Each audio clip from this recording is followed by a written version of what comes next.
കമ്പനിയുടെ സൈഡിൽ നിന്ന് പ്രൊക്യൂർ ചെയ്യുക, പിന്നെ അത് ലേബർ കോൺട്രാക്ട് ആയിട്ട് കൊടുക്കുക, അല്ലെങ്കിൽ സബ് കോൺട്രാക്ട് ആയിട്ട് കൊടുക്കുക. അപ്പൊ ഇത്തരം കാര്യങ്ങളൊക്കെ നമ്മൾ ഡെവലപ്മെന്റ് സെക്ടറാണ്. അപ്പൊ ഇതിനെല്ലാത്തിനും കൂടെ ക്വാണ്ടിറ്റി സർവേയർക്ക് ഡിഫറെന്റ് റോൾസ് അവിടെ ഹാൻഡിൽ ചെയ്യാൻ പറ്റും. ഓക്കെ. പിന്നെ ഇനിയിപ്പോ പറയുകയാണെങ്കിൽ അപ്പൊ ഈ ഡിഫറെന്റ് റോൾസ് പറഞ്ഞത് estimation engineer, billing engineer, contract manager, contract administrator, പിന്നെ അതുപോലെ തന്നെ കോസ്റ്റ് എഞ്ചിനീയർ, ഇതെല്ലാം അവരുടെ റോൾസ് ആയിട്ട് വരുന്നതാണ്. അപ്പൊ അത് ഡിഫറെന്റ് ഓർഗനൈസേഷനിലാവാം, ഒരുപക്ഷെ സൈറ്റിലാവാം, അവർ അല്ലെങ്കിൽ ഓഫീസിലാവാം. അതെന്താണെന്ന് നമുക്ക് ചൂസ് ചെയ്യാനുള്ള ഒരു ഫ്രീഡം ഉണ്ടായിരിക്കും.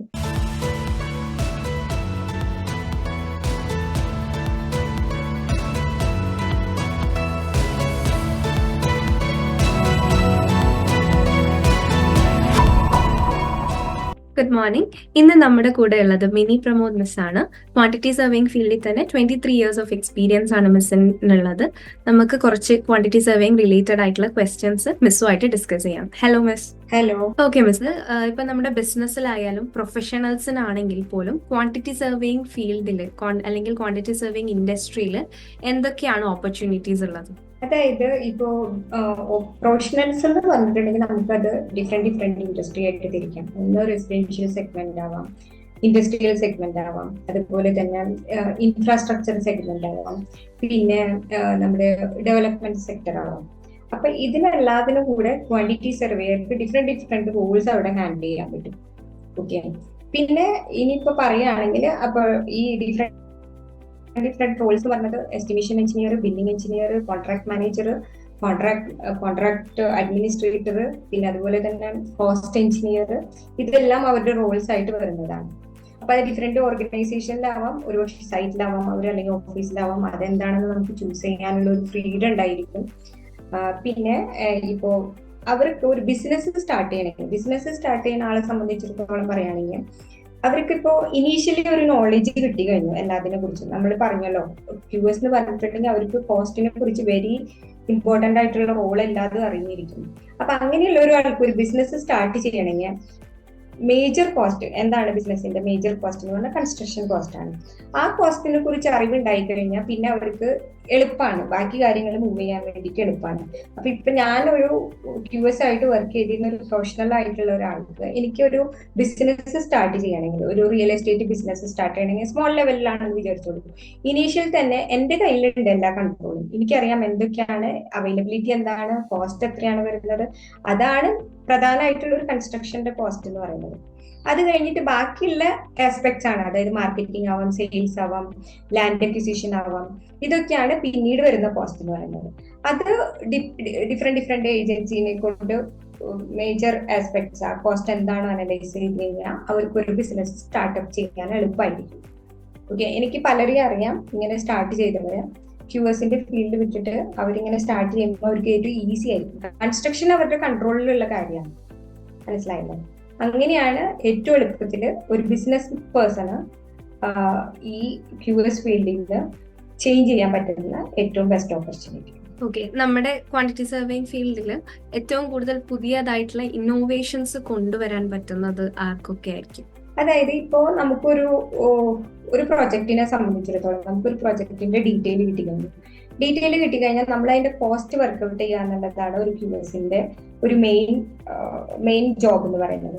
ഇപ്പൊ ഒരു ബഡ്ജറ്റ് പ്രിപ്പയർ ചെയ്യുന്ന സമയത്ത് നമ്മൾ ഇന്നോവേറ്റീവ് ആയിട്ടുള്ള ഐഡിയാസ്, ഇപ്പൊ നമുക്ക് എപ്പോഴും ഇൻഡസ്ട്രീനെ കുറിച്ച് അറിഞ്ഞിരുന്നിട്ടുണ്ടെങ്കിൽ നമുക്ക് ഇപ്പൊ പല കാലങ്ങളിലായിട്ട് യൂസ് ചെയ്തിരുന്ന ഒരു മെറ്റീരിയൽ ഒരു പക്ഷെ ഉണ്ടായിരിക്കും. അത് വിട്ടിട്ട് എന്താണ് കോസ്റ്റ് എഫക്റ്റീവ് ആയതും അല്ലെങ്കിൽ ക്വാളിറ്റി എഫക്റ്റീവ് ആയതും അല്ലെങ്കിൽ ഐസ്തെറ്റിക്കലി ഗുഡ് ലുക്കിംഗ് ഉള്ള ഒരു പ്രോഡക്റ്റ് നമുക്കറിയാന്ന് വെച്ചിട്ടുണ്ടെങ്കിൽ മാർക്കറ്റിൽ നമുക്ക് അതിന്റെ കോസ്റ്റും വാല്യുവേഷനും എല്ലാം ചെയ്തിട്ട് നമുക്ക് അതിന്റെ ഇപ്പൊ ടെസ്റ്റ് റിപ്പോർട്ട് ചെയ്യും. എല്ലാം ചെയ്ത് കഴിഞ്ഞതിന് ശേഷം നമുക്ക് നമ്മുടെ ആർക്കിടെക്ട് ആയിട്ട് ഡിസ്കഷൻ ചെയ്യാം, അല്ലെങ്കിൽ സ്ട്രക്ചറൽ എഞ്ചിനീയേഴ്സ് ആയിട്ട് ഡിസ്കഷൻ ചെയ്യാം. അവരുടെ അപ്രൂവൽ കിട്ടിക്കഴിഞ്ഞിട്ടുണ്ടെങ്കിൽ നമുക്കത് നമ്മുടെ പ്രോജക്റ്റിലേക്ക് ഇംപ്ലിമെന്റ് ചെയ്യാൻ സാധിക്കും. അവിടെയാണ് ഒരു ക്യൂഎസിന്റെ വാല്യൂ എഞ്ചിനീയറിംഗ് റോൾ എന്ന് പറഞ്ഞാൽ one of the key factors innovative materials and technologies to bring in to the company. അതാണ് ഒരു ക്യൂഎസിന്റെ വാല്യൂ എഞ്ചിനീയറിംഗിന്റെ ഒരു ഫാക്ടർ ആയിട്ട് വരുന്നത്, മെയിൻ ആയിട്ടുള്ള ഒരു ഫാക്ടർ ആയിട്ട് വരുന്നത്. ത്രൂ ഔട്ട് ലൈക് എൻറ്റയർ പ്രൊജക്റ്റില് cost management and cost control എങ്ങനെയാണ് ഒരു ക്വാണ്ടിറ്റി സർവേയർ എൻഷുർ ചെയ്യുന്നത്? അതായത് കോസ്റ്റ് മാനേജ്മെന്റ് എന്ന് പറഞ്ഞാൽ നമ്മൾ ഇനീഷ്യലി നമ്മുടെ ഒരു പ്രോജക്റ്റ് സ്റ്റാർട്ട് ചെയ്യുന്ന സമയത്ത് തന്നെ നമ്മളൊരു ഷെഡ്യൂൾ എല്ലാം ഉണ്ടാക്കി വെക്കും ഒരു പ്രോജക്റ്റ് സ്റ്റാർട്ട് ചെയ്യാൻ വേണ്ടിയിട്ട്. അപ്പൊ നമുക്ക് അതിനൊരു സ്റ്റാർട്ട് ഡേറ്റ് ഉണ്ടായിരിക്കും, ഒരു എൻഡ് ഡേറ്റ് ഉണ്ടായിരിക്കും. അപ്പൊ ഈ പറഞ്ഞ പ്രകാരമാണ് നമ്മുടെ കോസ്റ്റ് പോകുന്നതെന്നുള്ളത് നമ്മൾ മന്ത്ലി ഒരു മാനേജ്മെന്റ് ഇൻഫർമേഷൻ സിസ്റ്റം എന്നുള്ള നിലയിൽ നമ്മൾ മന്ത്ലി ഒരു റിവ്യൂസ് ചെയ്യും. അതായത് പ്രോഗ്രസ് എന്താണോ വേഴ്സസ് ആക്ച്വൽ, ഇതാണ് നമ്മൾ സാധാരണ ചെയ്യുന്നത്. ഇവിടെ ചെയ്തു കഴിഞ്ഞ് വരുമ്പോൾ ഒരു പക്ഷെ ചില സമയത്ത് നമ്മുടെ കൺട്രോളിലല്ലാത്ത പല കാര്യങ്ങളും സംഭവിക്കും. ഇപ്പൊ നമുക്ക് നാച്ചുറൽ കലാമിറ്റീസ് നമുക്ക് പ്രെഡിക്റ്റ് ചെയ്യാൻ പറ്റാത്തതാണ്, അല്ലെങ്കിൽ വേറെ എന്തെങ്കിലും ഒരു പർട്ടിക്കുലർ ആയിട്ടുള്ള ഒരു സ്ട്രൈക്കോ അങ്ങനെ എന്തെങ്കിലും ഒരു കാര്യങ്ങൾ ഇൻഡസ്ട്രിയിൽ വന്നു, അല്ലെങ്കിൽ മെറ്റീരിയലിന്റെ അവൈലബിലിറ്റി ഇല്ല. ഇത്തരം കേസസ് ഒക്കെ വരുമ്പോൾ ഷൂട്ടപ്പ് ചെയ്യാനും പ്രൈസ് ഷൂട്ടപ്പ് ചെയ്യാനും അതുപോലെ തന്നെ നമ്മൾ വിചാരിച്ച പോലെ നമ്മുടെ കൺസ്ട്രക്ഷൻ പോവാനും നമുക്ക് ബുദ്ധിമുട്ടുണ്ടായിരുന്നു. ഈ കേസസിൽ എന്താ ഉണ്ടാവാന്ന് വെച്ചിട്ടുണ്ടെങ്കിൽ നമ്മളൊരു കോസ്റ്റ് കൺട്രോളർ ആണെങ്കിൽ നമുക്ക് അവിടെ ഒരു ഓൾട്ടർനേറ്റീവ് ആയിട്ടുള്ള ഒരു സജഷൻ കൊടുക്കാൻ പറ്റണം. അപ്പൊ ഒരു ഓൾട്ടർനേറ്റീവ് ആയിട്ടുള്ള സജഷൻ നമ്മൾ കൊടുക്കുമ്പോൾ നമുക്കറിയാം ഇവിടെ ഇത്രയും കോസ്റ്റ് എക്സ്പെൻസ് കൂടിയിട്ടുണ്ട്, പക്ഷെ അത് നമ്മുടെ ഓവറോൾ പ്രോജക്റ്റ് കംപ്ലീഷൻ ചെയ്യുന്ന സമയത്ത് നമുക്കത് വിത്തിൻ ദ ലിമിറ്റ്, നമ്മുടെ ബഡ്ജറ്റ് എന്താണോ ആ വിത്തിൻ ദ ലിമിറ്റിനകത്ത് നമുക്ക് നിർത്താൻ പറ്റും. അപ്പോൾ ഇൻ ബിറ്റ്വീൻ ചില സമയത്ത് ഞാനൊക്കെ എക്സ്പീരിയൻസ് ചെയ്ത കാര്യം എന്ന് പറഞ്ഞിട്ടുണ്ടെങ്കിൽ നമ്മുടെ കൺസ്ട്രക്ഷൻ ചെയ്തുകൊണ്ടിരിക്കുന്ന സമയത്ത് ഒരുപക്ഷെ കോൺട്രാക്ടർ വിട്ടിട്ട് പോയി എന്നുള്ളൊരു സാഹചര്യം ഉണ്ടായി വിചാരിച്ചോളൂ. അപ്പൊ നമ്മൾ എന്ത് ചെയ്യുന്ന വെച്ചാൽ ഇപ്പൊ ഓൾറെഡി നമുക്ക് അതിലൊരു കോസ്റ്റ് ഇംപ്ലിക്കേഷൻ അവിടെ ഓൾറെഡി വന്നിട്ടുണ്ട്, എക്സ്ട്രാ കോസ്റ്റ് ആയിട്ട് വന്നിട്ടുണ്ട്. ഇത്തരം കേസസിൽ നമ്മൾ ഓൾട്ടർനേറ്റീവ് ആയിട്ടുള്ള സജഷൻസ് നോക്കും. അതായത് മെറ്റീരിയൽ പ്രൊക്യൂർ ചെയ്യുക, കമ്പനിയുടെ സൈഡിൽ നിന്ന് പ്രൊക്യൂർ ചെയ്യുക, പിന്നെ അത് ലേബർ കോൺട്രാക്ട് ആയിട്ട് കൊടുക്കുക, അല്ലെങ്കിൽ സബ് കോൺട്രാക്ട് ആയിട്ട് കൊടുക്കുക. അപ്പൊ ഇത്തരം കാര്യങ്ങളൊക്കെ നമ്മൾ അവിടെ നമ്മുടെ തിങ്കിങ്ങിൽ കൂടെ നമ്മളിപ്പോ ഒരു കോസ്റ്റ് കൺട്രോൾ ചെയ്യാൻ, എൻ്റെ ഒരു പ്രോജക്റ്റ് കോസ്റ്റ് കൺട്രോൾ ചെയ്യാൻ വിചാരിക്കണമെങ്കിൽ നമുക്ക് ആ സമയത്ത് ഒരു ഇനീഷ്യേറ്റീവ് ആയിട്ടുള്ള ആക്ഷൻ എടുക്കാനായിട്ട് പറ്റണം. അതാണ് കോസ്റ്റ് കൺട്രോളും കോസ്റ്റ് മാനേജ്മെന്റ് എന്ന് പറയുന്നത്.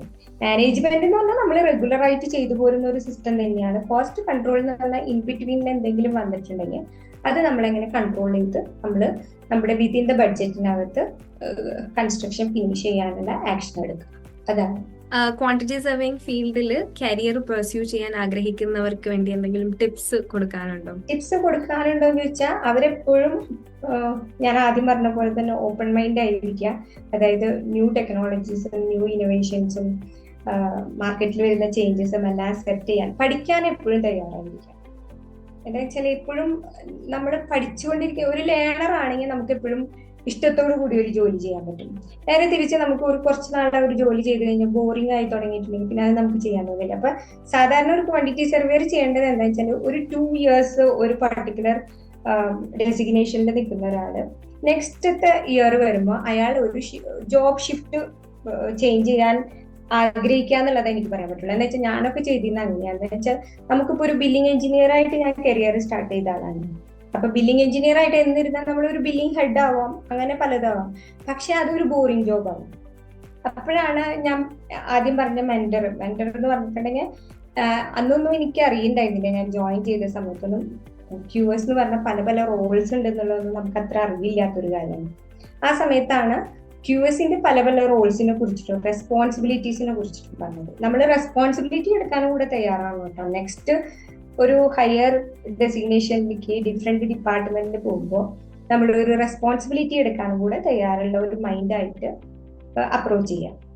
പിന്നെ എപ്പോൾ പഠിക്കുന്നതാണെങ്കിലും മറ്റു ഡിപ്പാർട്ട്മെന്റുകളുടെയും ജോബ് എന്താണെന്നുള്ളത് മനസ്സിലാക്കി വെക്കാനുള്ള ഒരു ഓപ്പൺ മൈൻഡ് ഉണ്ടായിരിക്കാം. വളരെ ഹെൽപ്ഫുൾ ആയിരുന്നു മാം.